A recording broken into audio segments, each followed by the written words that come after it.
ជំរាបសួរសួស្តីបងប្អូនទាំងអស់គ្នាថ្ងៃនេះតនេលើឡើងមកលើត្បូងមើលខ្យងហើយនឹងកែបខ្ញុំចាប់ដាក់លើត្បូងអញ្ចឹងណាបងប្អូននេះហើយសម្រាប់អាងតូចនេះគឺសម្រាប់ដាក់កូនខ្យងពេលវាញាស់អញ្ចឹងទៅវានៅក្នុងនោះអញ្ចឹងណាបងប្អូននេះស្ទឹកកូនខ្យងទាំងអស់នេះហើយបងប្អូននេះណានេះកូនខ្យងដាក់នៅនឹងកាត់នៅនឹងអញ្ចឹងដល់ពេលធំបានយើងយកទៅដាក់នេះអាងធំនេះអាងធំហ្នឹងមើលឃើញអញ្ចឹងតែខ្យងនៅក្នុងហ្នឹងច្រើនណាបងប្អូនពួកវានៅក្រោមអញ្ចឹងណាវាស៊ីចំណីវាអីវាហាយនៅក្រោមអញ្ចឹងមើលតែឃើញទេតែបងនេះកូនខ្យងវានៅលើនេះវាស៊ីចំណីឃើញបងប្អូនហ្នឹងស្ញែកនិយាយទៅងាយស្រួលមែនទែនសម្រាប់ខ្យងបឺនេះបងប្អូនយកមកចិញ្ចឹមទិញមេគេតែ5គូអី10គូអីមកដាក់ទៅវានឹងបង្កើតកូនបានរាប់ពាន់ក្បាលហ្នឹងហើយនេះសំខាន់ងាយស្រួលមែនទែនខ្យងឲ្យតែយើងមានបន្លែមានអីបេះឲ្យវាស៊ីងាយអាយហ្នឹងឆ្អែតហ្នឹងកូនកាន់តែច្រើនអត់មានអស់ចំណីអស់អីទេមិនបាក់ទិញចំណីទិញអីដាក់វាស៊ីទេដាក់បេះតែបន្លែបេះតែអីជុំវិញតែបងប្អូនដាក់ក៏បានដែរហានោះវិញអាងកែបបងប្អូននោះតស្បៃហ្នឹងអាហ្នឹងអាងកែបនៅឲ្យតិចទៀតចាំខ្ញុំដើរទៅឲ្យមើលចឹងណាហើយសម្រាប់បងប្អូនដែលត្រូវការតង់ដើម្បីយកទៅចិញ្ចឹម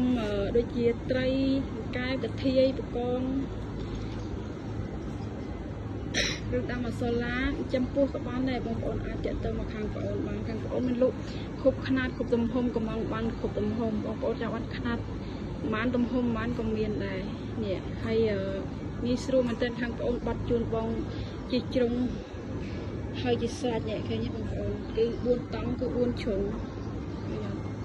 ហ្នឹងហើយបងប្អូនត្រូវការទំហំណាអញ្ចឹងបងប្អូនអាចតាក់ទងមកអញ្ចឹងណាព្រោះខាងបងប្អូនទទួលគ្រប់ការកំងទាំងអស់ហ្នឹងហើយងាយស្រួលបងប្អូនបាច់ចាំបាច់ចិញ្ចឹមនៅដីមានដីតនេដីអីក៏បានហើយឬមួយក៏ជីកអាងជីកស្រះអីខ្ញុំតែខាត់ដីខាត់អីមិនបាច់ទេបងប្អូននេះទិញតែតង់នេះយកទៅដាក់គឺងាយស្រួលមែនតើឃើញបងប្អូនចង់បានក្រងនេះក៏បានដែរក្រងហ្នឹងបងប្អូនអត់ចង់បានទេក៏អត់អីដែរព្រោះភាគច្រើនបងប្អូននៅខេត្តតាមខេត្តចឹងគាត់យកទៅដាក់ជាឈើជាអីចឹងណាបងប្អូនហ្នឹងហើយសម្រាប់តង់ខ្ញុំគឺមាននេះមានសយៅដើម្បីឲ្យបងប្អូនសោកដៃគឺមួយក៏អាស័យបាននេះឃើញទេបងប្អូននេះខ្សែវាហ្នឹងបងប្អូនមិនបាច់យកអា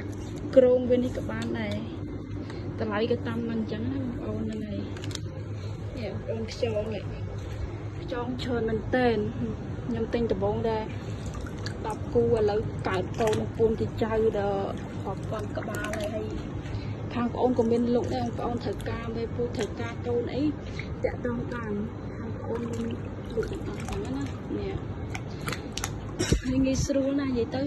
អត់ញ៉ៃញ៉ៃរឿងរកចំណីដាក់ចំណីទិញចំណីទិញអស់លេបងប្អូនមានតែបន្លែមានតែចកមានតែអីអញ្ចឹងឲ្យស៊ីទៅវានិយាយទៅកាន់តែស៊ីច្រើនកាន់តែបានកូនច្រើនអញ្ចឹងណាបងប្អូនហើយខ្យងលក់បានថ្លៃណាបងប្អូនពីមុន1គីឡូលក់គេថា$100អីតែឥឡូវហ្នឹងនៅសល់តែ$30 30អីទេនេះស្រួលមែនតើហើយនៅក្រោមហ្នឹងគឺសិតតែខ្យងទាំងអស់បងប្អូននេះឃើញអត់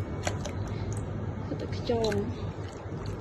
មិនថាអាយទេបងប្អូនយើងទៅតាណាក៏មានដែរនេះមេពូជានេះហើយនិយាយពីពងវិញពងរហូតនេះទៅឲ្យតែមានចំណីស៊ីដិតដល់ពងរហូត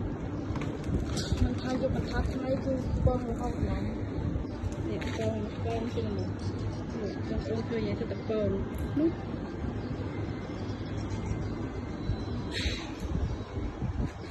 ហើយចំណៃនេះវិញតាមកែនេះយើងដល់ស្បែកវាអញ្ចឹងបងប្អូនព្រោះតស្បែកដើម្បីអីដើម្បីកុំឲ្យកែពេលលោកចេញអញ្ចឹងណាបងប្អូននេះងាយស្រួលមែនតើនេះ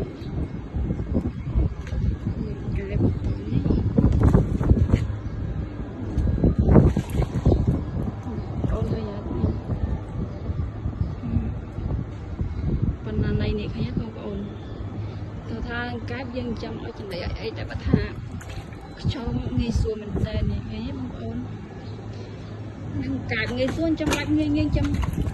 បងប្អូនចង់យកទៅចំលេងក៏បានដែរនិយាយទៅបាច់ធ្វើជាអាជីវកម្មអីដើម្បីលក់ដូរអីក៏បានដែរបងប្អូនចំហូបឬមួយចំកំសាន្តលេងអារម្មណ៍លេងអញ្ចឹងបងប្អូនព្រោះពេលខ្លះយើងធ្វើការ stress ខ្លាំងអញ្ចឹងទៅយើងឡើងមកឲ្យចំណៃវាលេងអញ្ចឹងទៅលើដំបូលផ្ទះយើងហ្នឹងងាយស្រួលហើយវាជាកន្លែងកំសាន្តមួយដែរបងប្អូន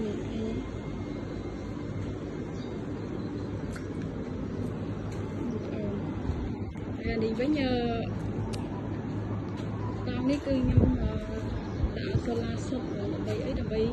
ឲ្យខ្យល់វាស៊ីអញ្ចឹងអានេះដាក់សូឡាសុតនេះហ្នឹងហើយចំក្រោយបងប្អូនត្រូវការតាក់ទងមកខាង page ខ្ញុំព្រោះ page ខ្ញុំមានត្រូវការត្រូវការបងត្រូវការកំងទំហំណាក៏មានដែរអញ្ចឹងបងប្អូនត្រូវការតាក់ទងមកយើងខ្ញុំមកចាអរគុណបងប្អូនជម្រាបលាបាយបាយ